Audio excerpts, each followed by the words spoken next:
evening, ladies and gentlemen. I'm actually in Priory. I'm here with Empress Angela. She's a businesswoman, entrepreneur, real Rastafarian woman, and a woman that love and honor the legacy of Mr. Garvey.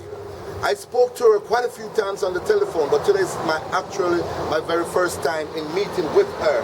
She has told me some great news that I know the rest of the world is longing to hear about, not just Mr. Marcus Mosiah Garvey, but also the parents of Mr. Garvey, the grandparents of Dr. Julius Garvey, which is actually buried close by here on properties that the Garvey family owned way back in those days. Angela, welcome. How are you? Angela, you're such a remarkable person. And Angela, would like you to tell us a little bit more of what you were saying about Mr. Garvey owning properties in Priory and both sides of the street, as you put it. Well, according to what I have learned coming to Priory here now 10 years, I get to understand that this street, the bridge down there, both sides was owned by the father. Actually, the mother and the father is buried on the left-hand side of the street right here. However, to my understanding, what I hear from the folks here, the elder folks, is that this road wasn't this big, and then to open it now, they would have disturbed the grave. But elder folks that was here let them know, don't touch that, because that's Marcus Garvey, mother and father.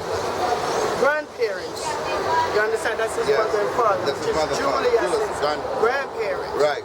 So hopefully they turn up folks that know the history more than I do and can tell you more. But like I said, they were very rich. According to what I hear, they had meat shop, grocery stores, and all of that. And the man, Garvey, the father, he had many fowls. These are some of the tales that I hear. He had over 100 common fowls. Yes, indeed. Dr. Julius, you're gonna love to hear that. And he named each one of the fowl by name. And he would call them like, come Tom, come Lou, and the fowl would come. And they were also generous, according to what the folks said, that they always give away a lot of eggs and bacons and stuff like that. Because they had the butcher shop, they would share also meat. Okay, yes. okay. You know, folks says that actually he wasn't born in St. Anthony, but on the middle street in Priory right here. Actually, there's still property there. I don't know what has become of it.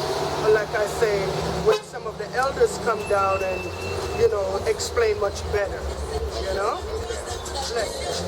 Empress Angela telling us what she have been told about the rich legacy of Marcus Mosiah Garvey's father and mother.